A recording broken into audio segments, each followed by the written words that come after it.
How's it going, SkatePro? Me and Jax, we was just sitting here and he was wondering why my skates were so damn slow. And, I had some Reds bearings, so I thought I'd open them up.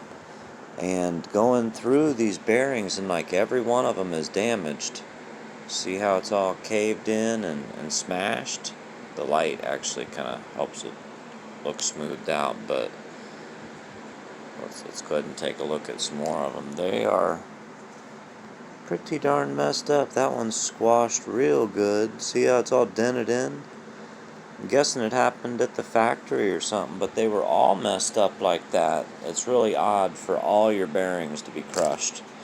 So I had to pull all those wicked bearings out and put Reds in. So I would greatly appreciate if you would replace me a new pack of wicked bearings, because I'm ordering some razors from you in the next week. So sorry to inconvenience you guys. I just wanted to send you a message.